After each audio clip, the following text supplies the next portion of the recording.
नमस्कार, मी डॉक्टर अमोल अन्नदाते।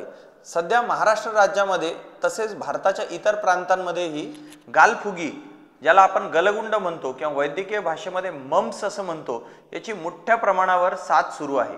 ही साथ टाळण्यासाठी पालकांना एक महत्त्वाची गोष्ट माहीत असणं गरजेचं आहे। घरामध्ये जर एका मुलाला, कुठल्याही एका मुलाला किंवा मुलीला जर गालफुगी झाली असेल तर इतर लहान मुलांना, घरातील जवळपास 12-13 वर्षापर्यंत या सगळ्यांना गालफुगीची लस देणं गरजेचं आहे।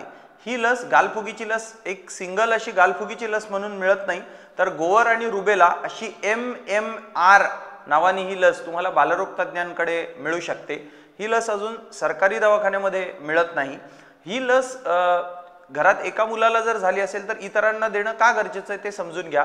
गालफुगीशी संपर्क, गालफुगीच्या कुठल्याही बालकाशी संपर्क आल्यावर इतर लहान मुलांना गालफुगी होण्यासाठी 3 आठवड्यांचा वेळ लागतो, पण जी लस दिल्यावर जी प्रतिकारशक्ती सुरू होते ती एका आठवड्यातच सुरू होते, म्हणून हे प्रोटेक्शन मिळतं आणि त्या इतर मुलांना गालफुगी होत नाही।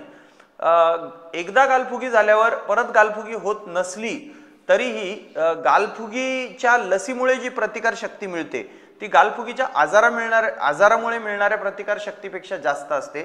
म्हणून गालफुगीच्या लहान रुग्णांना, लहान बालकांच्या संपर्कात असलेल्या सगळ्यांनी ही लस त्वरित घेणं आवश्यक आहे। धन्यवाद।